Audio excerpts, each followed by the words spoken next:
ಬೇಕಾಗುವ ಸಾಮಗ್ರಿಗಳು: ಟೊಮೊಟೊ ಒಂದು ಕಟ್ ಮಾಡಿ ಇಟ್ಕೊಂಡಿದ್ದೀನಿ, ಈರುಳ್ಳಿ ಒಂದು ಕಟ್ ಮಾಡಿ ಇಟ್ಕೊಂಡು, 2 ಹಸಿರು ಮೆಣಸಿನ್ಕಾಯಿ, ಸ್ವಲ್ಪ ಕೊತ್ತಂಬರಿ ಸೊಪ್ಪು.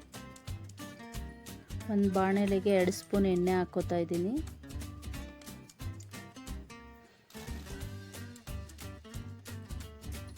ಎಣ್ಣೆ ಬಿಸಿ ಆದಮೇಲೆ ಕತ್ತರಿಸಿರೋ ಈರುಳ್ಳಿ ಹಾಕೋತಾ ಇದ್ದೀನಿ.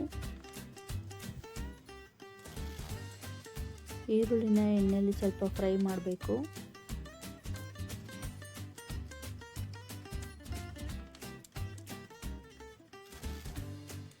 ಸ್ವಲ್ಪ ಒಂದು 2 ಸೆಕೆಂಡ್ ಫ್ರೈ ಆದಮೇಲೆ ಕಟ್ ಮಾಡಿರೋ ಹಸಿರು ಮೆಣಸಿನ್ಕಾಯಿ ಹಾಕೋತಾ ಇದ್ದೀನಿ.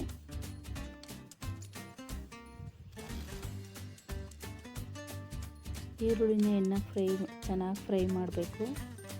ಅದಾದಮೇಲೆ ಈರುಳ್ಳಿ ಕಂದು ಬಣ್ಣಕ್ಕೆ ಬಂದಾದಮೇಲೆ ಟೊಮೊಟೊ ಕಟ್ ಮಾಡಿ ಇಟ್ಕೊಂಡಿರೋದು ಹಾಕ್ಕೊತಾ ಇದ್ದೀನಿ. ಟೊಮೊಟೊನೂ ಅಷ್ಟೇ, ಈರುಳ್ಳಿನೂ ಎಲ್ಲದೂ ಚೆನ್ನಾಗಿ ಎಣ್ಣೆಲಿ ಸ್ವಲ್ಪ ಫ್ರೈ ಮಾಡ್ಕೋಬೇಕು, ಆವಾಗಲೇ ಟೇಸ್ಟ್ ಚೆನ್ನಾಗಿರುತ್ತೆ. ಟೊಮೊಟೊ ಈರುಳ್ಳಿ ಎಲ್ಲನೂ ಎಣ್ಣೆಲಿ ಚೆನ್ನಾಗಿ ಫ್ರೈ ಮಾಡಿ. ಇವಾಗ ನಾನು 2 ಪ್ಯಾಕ್ ಮ್ಯಾಗಿ ತೊಗೊಂಡಿದ್ದೀನಿ. 2 ಪ್ಯಾಕ್ ಮ್ಯಾಗಿಗೆ ಚೆನ್ನಾಗಿ ಮಿಕ್ಸ್ ಮಾಡ್ಕೊಳ್ಳಿ. ಚೆನ್ನಾಗಿ ಎಣ್ಣೆಲಿ ಫ್ರೈ ಮಾಡ್ಕೋಬೇಕು. ಈಗ 2 ಪ್ಯಾಕ್ ಮ್ಯಾಗಿಗೆ ನಾನು 2 ಲೋಟ ನೀರು ದೊಡ್ಡ ಲೋಟದಲ್ಲಿ ಹಾಕೋತಿದ್ದೀನಿ.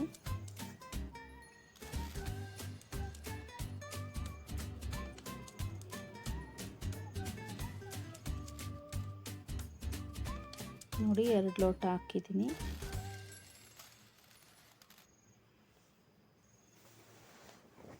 ಎರಡು ಲೋಟ ನೀರು ಹಾಕಾದ್ಮೇಲೆ ಮ್ಯಾಗಿ ಮಸಾಲದಲ್ಲಿ ಕೊಟ್ಟಿರ್ತಾರಲ್ಲ, ಮ್ಯಾಗಿ ಪ್ಯಾಕಲ್ಲಿ ಕೊಟ್ಟಿರೋ ಮ್ಯಾಗಿ ಮಸಾಲನ ಹಾಕ್ತಾಯಿದ್ದೀನಿ.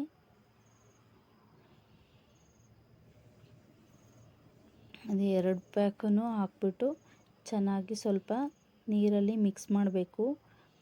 ಮಿಕ್ಸ್ ಮಾಡಲಿಲ್ಲ ಅಂತಂದರೆ ಅದು ಮ್ಯಾಗಿ ಮಸಾಲ ಎಲ್ಲ ಗಂಟಾಗಿಬಿಡುತ್ತೆ. ಗಂಟಾದರೆ ಟೇಸ್ಟ್ ಚೆನ್ನಾಗಿ ಬರಲ್ಲ. ಹಿಂಗೆ ಚೆನ್ನಾಗಿ ಮಿಕ್ಸ್ ಮಾಡಿ. ಮಿಕ್ಸ್ ಮಾಡಿ ಆದಮೇಲೆ ಅದು ನೀರು ಚೆನ್ನಾಗಿ ಹಿಂಗೆ ಕುದೀತಾ ಇರುತ್ತೆ. ಈ ಥರ ನೀರು ಕುದಿಬೇಕು. ಸ್ವಲ್ಪ